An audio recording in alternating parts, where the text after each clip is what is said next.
Hello, I'm Derek Walker. I'm the pastor of the Oxford Bible Church, and we're in a series on the book of Revelation. We're treating it as future history that gives the events of the day of the Lord, the tribulation, in chronological order. We're especially seeking to determine the timing of the events and how the events on earth correspond to the events in heaven, how they're connected. Last time we saw and we looked at the seventh trumpet, and we saw how important it is because it will bring all the judgments of God to their completion. We're told that everything will be accomplished in the days of the sounding of the seventh trumpet. Getting the timing of the seventh trumpet right is absolutely essential to get a correct understanding of the events of the tribulation. And today I want to start by proving that the seventh trumpet is blown at mid-tribulation. In fact, on the very same day that the Antichrist puts up his Abomination of Desolation in the temple. Now, Revelation 11, 7-10, describes how the Antichrist kills the two witnesses after their ministry of 1,260 days, and their dead bodies are dishonored by being left on the Temple Mount for all to see and gloat over. But after 3.5 days, they are raised from the dead. That's described in verse 11-13. And they ascend into heaven before the eyes of the whole world. And that's accompanied by a great earthquake in Jerusalem, and many get saved as a result. And then verse 14 declares, the second woe is past. That's the sixth trumpet. The sixth trumpet is past. Behold, the third woe, or the seventh trumpet, is coming quickly. And so this marks the end of the time of the sixth trumpet. And the seventh trumpet is blown soon afterwards. In fact, the next verse says, then the seventh angel sounded. And this is accompanied by great rejoicing in heaven, because the seventh trumpet brings all the judgments of God to their completion with the establishment of God's kingdom on the earth. And we'll see, actually, that the seventh trumpet marks the start of the Great Tribulation. The worst time ever in history. A time when evil is fully manifested and God's judgments are greatly intensified. Now, the next event on earth immediately after the seventh trumpet is blown, is a woman fleeing into the wilderness. First of all, this woman is identified by giving her history. This is now Revelation 12. The seventh trumpet is blown, and now there's celebration in heaven. Then we're into Revelation 12, and we read this about the woman. Now a great sign appeared in heaven, a woman clothed with the sun and her moon, with the moon under her feet, and on her head a garland of 12 stars. Then, being with child, she cried out in labor and in pain to give birth. We'll see that this woman is the Israel of God, the believing remnant of Israel. And the baby that she brings forth is the Messiah. In my book, Signs in the Heavens, I actually show how this was actually a sign in the heavens that's described in these verses is actually took place at Christ's birth. That's to do with the sun, moon, and the certain arrangement of the stars. Then Revelation 12:3, it introduces the devil, who took a third of the angels with him when he rebelled against God and was thrown out of heaven to the earth. And another sign appeared in heaven. Behold, a great fiery red dragon, having 7 heads and 10 horns and 7 diadems on his heads. His tail drew a third of the stars of heaven and threw them to the earth. And then it says that the dragon stood before the woman who was ready to give birth, to devour her child as soon as it was born. She bore a male child who was to rule all nations with a rod of iron, and her child was caught up to God and his throne. And this proves, of course, that the child is Christ, who was victorious and ascended to heaven. And so this woman is identified as the one who gave birth to the Messiah. So this woman is the believing remnant of Israel. This is established by 3 considerations. First, she's related to the sun, moon, and 12 stars. And these very symbols occur together in Joseph's dream in Genesis 37. And in there, it refers to Israel, to Jacob, Israel, his wife, and the 12 tribes of Israel. Then he dreamed another dream and told it to his brothers and said, "Look, I've dreamed another dream, and this time the sun, the moon, and the 11 stars bowed down to me," the 12th star. And so he told it to his fathers and brothers, and his father rebuked him and said, "What is this dream that you've dreamed? Shall your mother and I and your brothers indeed come down to bow to the earth, down to the earth before you?" And so you see the biblical context of this vision clearly points to Israel. Secondly, she gave birth to a man-child who ascended to heaven and sat on God's throne, having accomplished his mission on earth, and who's destined to rule the earth with a rod of iron. A clear reference to the Messiah, Jesus. And Jesus came into the earth through Israel. The church, which some people put forward as the candidate for the woman, is impossible because it's Christ brought forth the church, not the other way around. And thirdly, we read about this woman that in the Great Tribulation, this woman flees into the wilderness. Revelation 12:6. Then the woman fled into the wilderness where she has a place prepared by God that they should feed her there 1,260 days. Now this excludes the possibility that this woman is merely and limited to Mary, the mother of Jesus, although of course she is a part of the believing remnant of Israel and she played a vital role in bringing forth the Messiah. But this prophecy goes forward 2,000 years from the birth of Christ to the Great Tribulation, and the woman is still there. And so it cannot be just a single human individual. It must be Israel. So immediately after the seventh trumpet is blown in Revelation 11, the next event in Revelation 12 is this woman fleeing into the wilderness, where she is kept safe there for 1,260 days. And this has to be during the time of the Great Tribulation. This confirms that the seventh trumpet is at mid-tribulation. To recap, after the seventh trumpet is blown in Revelation 11, we're told what will happen during the time of the seventh trumpet. We're immediately introduced to a woman who is described and identified as the one who brought forth the Messiah, that is, Israel. We then see her fleeing into the wilderness for 3.5 years in Revelation 12:6. Again, the woman fled into the wilderness where she has a place prepared by God that they should feed her there 1,260 days. So, if we just focus on the sequence of events, we have the seventh trumpet, followed by the woman, Israel, fleeing into the wilderness for safety. Then, following the sequence here given in Revelation, we can say that the woman, Israel, flees at the seventh trumpet. This event is also described by Jesus in Matthew 24. He said, "Therefore, when you see the abomination of desolation spoken of by Daniel the prophet standing in the holy place," whoever reads, let him understand. What he's saying is you need to study the reference there, Daniel 9:27, which tells us that the abomination happens at the middle of the 70th week. So he says, well, now that we understand that, he says, you see the abomination in the middle of the 70th week, then let those in Judea flee to the mountains. And the mountains near Judea are the mountains of Jordan. And then he emphasizes the urgency of escaping at once. He says, let him who's on the housetop not go down to take anything out of his house, and let him who's in the field not go back to get his clothes. But woe to those who are pregnant and those who are nursing babies in those days. Pray that your flight may not be in winter on the Sabbath, for then there'll be great tribulation, such as not been since the beginning of the world till this time, no, nor ever shall be. Notice that the woman flees immediately when she sees the abomination of desolation in the temple that Daniel talked about. Let's see what Daniel said. The Antichrist, he says, will confirm a covenant with many in Israel for 7 years. In the middle of the 7 years, he will put an end to sacrifice and offering, and in the temple he'll set up an abomination that causes desolation until the end that is decreed is poured out on him.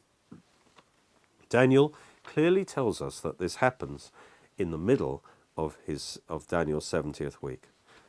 So, in the middle of the 70th week, the Antichrist puts up his abomination in the temple, and all the believing Jews will escape to the mountains of Jordan, and again, this marks, according to Jesus, the start of the Great Tribulation.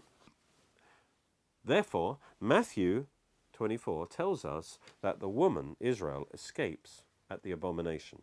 But Revelation tells us that the woman escapes at the seventh trumpet. Therefore, the seventh trumpet and the abomination must be on the same day, which is 1260 plus 3.5 days from the start of the 70th week. Because first you have the 1260 days of the two witnesses, and then the 3.5 days between their death and resurrection, which is when the seventh trumpet is blown. And so Jesus said that this day, the day of the abomination, the day of the seventh trumpet, is also the start of the great tribulation. He said, for then, when you see the abomination, there will be great tribulation, such as not been known since the beginning of the world till this time, no, nor ever shall be. Now, this also proves that the seventh trumpet is at mid-tribulation, because it's on the same day as the abomination of desolation, which we know is at mid-tribulation, according to Daniel 9:27. So now we can see how everything fits perfectly into this framework provided by Matthew 24 and Revelation. The two witnesses. First, the two witnesses minister for 1260 days, the first half of the 70th week. Then after another 3.5 days, they ascend into heaven. The Antichrist responds immediately by setting up his abomination of desolation in the temple, which initiates the Great Tribulation. God responds immediately to the Antichrist move by the blowing of the seventh trumpet. And believing Israel, the woman, responds immediately to the abomination by fleeing to Jordan, where she is kept safe for the last 1260 days of the Great Tribulation, the time of Antichrist's reign. The fact that she flees at mid-tribulation is confirmed by the fact that she's kept safe for the last 3.5 years, or 1260 days, before Christ returns to save her. We read, then the woman fled into the wilderness, where she has a place prepared by God that they should feed her there 1260 days, and she might fly into the wilderness to her place, where she is nourished for a times, and half a time from the presence of the serpent. So, in conclusion, the seventh trumpet in heaven synchronizes with the abomination and the start of the Great Tribulation on the earth. Now, Revelation 12 describes the spiritual warfare going on behind the events on the earth. The Antichrist is really just the puppet of the devil, being used to fulfill his purposes to dominate and to destroy humanity. Let's read Revelation 12 here again. Now a great sign appeared in heaven, a woman clothed with the sun, with the moon under her feet, and on her head a garland of 12 stars. Then being with child, she cried out in labor and pain to give birth to the Messiah. And another sign appeared in heaven. Behold, a great fiery red dragon, having 7 heads and 10 horns and 7 diadems on his heads. His tail drew 1/3 of the stars of the angels of heaven and threw them to the earth. And the dragon stood before the woman who was ready to give birth to devour her child. As soon as it was born, she bore a male child who was to rule all nations with a rod of iron. That's Christ. And her child was caught up to God and his throne. That's the ascension of Christ. So we see that in opposition to the woman and her man-child, Christ, is the dragon, who's identified in verse 9 as the great dragon, that serpent of old called the devil and Satan, who deceives the whole world. And this is an interesting twofold description of Satan as first the dragon and two, the serpent. And that reveals the two ways that evil manifests itself, the two ways he operates, corresponding to the meaning of his two main names. First of all, Satan, which means opposer, and secondly, the devil, which means liar, slanderer, false accuser, deceiver. So first of all, as the dragon, he directly opposes God and his people in obvious ways, by a show of strength, to intimidate, to try and create fear. And that's often through persecution. That's the obvious face of evil, you might say. But he also works in the subtle way as a serpent, to slander God, to deceive people, to try and make people blame God rather than trusting him, to accuse the brethren. He's the slanderer, he's the deceiver, he's the subtle. And this can actually take the very seductive, if you like, the beautiful side of evil, the seductive side of evil, which is actually far more dangerous than the intimidating side of evil. This is Satan appearing as an angel of light, presenting to your mind how nice it would be to disobey God, to take that forbidden fruit. God, he says, is just out to spoil your fun. And it was by operating as a serpent in the Garden of Eden that he caused man to fall. And before that, it was as a deceptive serpent, if you like. Through slander, he persuaded a third of the angels to openly rebel against God. And in response, God threw them out of the third heaven down to the earth and its atmosphere, which is the first heaven. And that's what it says. His tail drew a third of the stars of heaven and threw them down to the earth. This shows that the fallen angels were cast down to the earth and its atmosphere.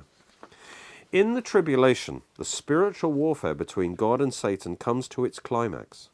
You see, God has decreed that his son Jesus Christ, this man-child, he will rule the earth with a rod of iron.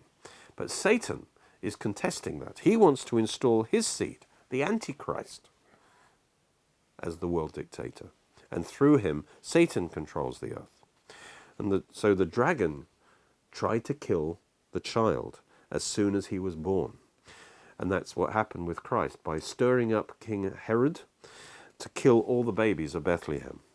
But he escaped, praise God, and he fulfilled his mission of redeeming the world, and he ascended into heaven victorious, waiting for the time to return to the earth and rule it with a rod of iron, which he will do at the second coming. And so this confirms there's a spiritual warfare going on, but Christ is the ultimate victor. So the dragon tries to kill the child at his birth, but fails. So then he focuses on trying to destroy the woman, Israel. And that's the cause of anti-Semitism since then. Because by so doing, he thinks that he can still stop God's plan come to pass, because Israel is essential to the fulfillment of God's plan. Because not only must the Messiah come through the woman, but also the Messianic kingdom must also come through Israel. Because it is the fulfillment of the Abrahamic covenant and the Davidic covenant to Israel that the kingdom will be established. In other words, God has, through covenant, committed himself to Israel, and he will fulfill his purposes through Israel. So if Satan can destroy Israel, he can thwart God's purposes. And that explains the satanic origin of anti-Semitism. Verse 13, it says, "Now when the dragon saw him being cast to the earth, he persecuted the woman who gave birth to the male child." With Antichrist now possessed by Satan in Israel, and about to attain world power, this is a very dangerous situation for the Jews, especially for those in the land. And so it's vital for them to escape. And God helps them to escape quickly. It says that the woman was given 2 wings of a great eagle, that she might fly into the wilderness to her place, where she's nourished for a time, times, and half a time from the presence of the serpent. And then it says that the serpent spewed water out of his mouth like a flood after the woman, that he might cause her to be carried away by the flood. Now in the Bible, a flood represents an army, a big army. And so Antichrist sends his forces to chase and kill this fleeing woman. Then it says that, but the earth helped the woman, and the earth opened its mouth and swallowed up the flood which the dragon had spewed out of his mouth. So the earth opens up and swallows the Antichrist pursuing armies, much like the sea opened up and swallowed Egypt's armies, which were pursuing Israel as she fled in the Exodus. This escape of Israel at mid-tribulation helps to explain a very puzzling reference in Revelation 11:8, just after the Antichrist has killed the 2 witnesses.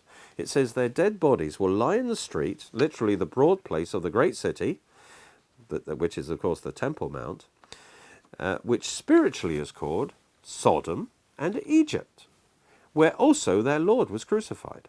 Now, first he links the place of the death of the 2 witnesses to the place of the death of Christ. For the 2 witnesses will be killed on the Temple Mount. That's Mount Moriah in Jerusalem. The very same mount where the Lord was crucified, because Golgotha is at the peak of Mount Moriah. Check out my book on Mount Moriah, Golgotha and the Garden Tomb if you want to know more about that. And so then, having said it's Jerusalem, he also provides a coded message from God to the believing Jews at the time by comparing Jerusalem of that time to Sodom and Egypt. This is a warning to all believers to immediately flee the area, just like believing Lot fled from Sodom and believing Israel fled from Egypt at the Exodus. This is vital because Jerusalem has just come under Antichrist's full dominion, and it's just before the Great Tribulation starts. So he says it's spiritually called Sodom and Egypt. In other words, get a spiritual lesson from the fact that this is like the time of Sodom and the time of Egypt. You need to make a quick escape. You see, by comparing Jerusalem to Sodom, God is saying to the believers in Judea that for them this time is just like it was for Lot before the destruction of Sodom. As God told Lot to escape Sodom to the mountains of Jordan before destruction fell and helped him supernaturally, so the Jews are told also to flee to a place of safety in Jordan before the horrors of the Great Tribulation fall upon them. And God will give them supernatural help too. In fact, Jesus used this very example of Lot escaping Sodom in connection with this flight of the Jews to Jordan at Mid-Tribulation. He did it to urge them to escape quickly. In that day, he who is on the housetop with his goods in the house, let him not come down to take them away. And likewise, the one who is in the field, let him not turn back. Remember Lot's wife. Whoever seeks to save his life will lose it, and whoever loses his life will preserve it. Secondly, by comparing Jerusalem to Egypt, God is saying that this time is just like when she was in slavery in Egypt under Pharaoh. Just as before the Exodus, Moses called down plagues from God on Egypt, growing in intensity, so in the first half of the tribulation, Moses, because he's one of the two witnesses, calls down divine judgments on the world. Just as Moses preached to Israel, and they believed in his message, they trusted in the Passover lamb, and they left Egypt in the Exodus, so again Moses will preach to Israel at the temple. And many will believe, put their trust in Christ, the Passover lamb, and they will leave Judea in a great exodus to Jordan. So just as by obeying God through Moses the first time they escape Pharaoh, so those who will obey God's command to leave Judea at this time will escape the Antichrist. Pharaoh is a type of the Antichrist. So God is saying that just as he provided a way of escape to a place of safety for Lot from Sodom and for Israel from Egypt before destruction overtook them, so he'll provide a way of escape for Israel at this time, so that all those who believe and make a rapid exodus from Israel will escape to a place of safety. As God led Israel out of Egypt at great speed with divine assistance, which is described as being on eagle's wings in Exodus 19:4. So now likewise he will lead her out of Judea at great speed on eagle's wings. And that's exactly what Revelation says. It says the woman was given 2 wings of a great eagle, that she might fly into the wilderness to her place. We saw in Matthew 24 that Jesus warned them that it's urgent that they escape as fast as possible, as there's only a brief window of opportunity. As Pharaoh, inspired by Satan, chased them with his army to totally destroy them, so Antichrist's army, inspired by the serpent, will chase the fleeing Jews in order to exterminate them. As it says, the serpent spewed water out of his mouth like a flood, large army, after the woman, that he might cause her to be carried away by the flood. And so he plans to destroy Israel by this army. However, just as God intervened by causing Pharaoh's armies to be completely swallowed up by the Red Sea as it's about to destroy the fleeing Jews, so likewise he will cause the earth to miraculously open up and swallow Antichrist's army as he is about to destroy these fleeing Jews. It says, "But the earth helped the woman, and the earth opened its mouth and swallowed up the flood, the army, which the dragon had spewed out of his mouth." As God supernaturally enabled Israel to escape Pharaoh's clutches and dwell safely in the wilderness for a time, where God supernaturally provided for her, so likewise he will enable these Jews to escape the reach of the Antichrist and dwell safely in the wilderness of Jordan during the Great Tribulation, where he will supernaturally provide for her. As Israel waited in the wilderness till it was time for Joshua to lead them into taking possession of the promised land, so this believing remnant of Israel will wait in this place until it's time for King Jesus, the greater than Joshua, to return in power, to lead her into taking permanent possession of the promised land for the Messianic kingdom. They will be a vital part of the final regathering of Israel from the nations to possess her land in the millennium. And the Bible actually describes this as the second Exodus, even greater than the first. And so the message to believers in Israel at mid-tribulation is that it's like when they were in Egypt under Pharaoh. They must trust in the blood of Christ, their Passover lamb, and obey the words of Christ, the greater than Moses, and immediately make an exodus from the land. And God will supernaturally help them to escape with speed to a place of safety, and he will deal with any armies that pursue him. And after a short time in the wilderness, at Christ's return, he will bring them into their promised land, and they will possess that land, and they will dwell in it throughout the Messianic kingdom.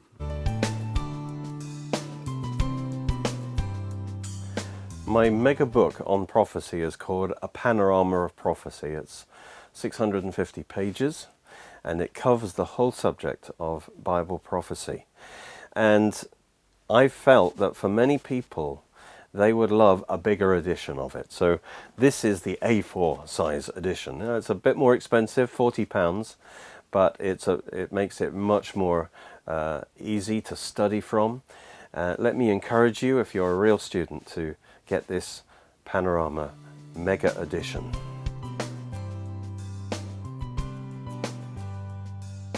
Jesus said, "If you continue in my word, then you're my disciples indeed, and you'll know the truth, and the truth will set you free." And our vision is to spread the in-depth teaching of the Word of God to the ends of the earth. But we need your help. If you can partner with us or pray for us, contribute to us, it will make all the difference to make this possible. And on our website, oxfordbiblechurch.co.uk, you can find a way you can help us financially, and we would be so grateful. Thank you for watching.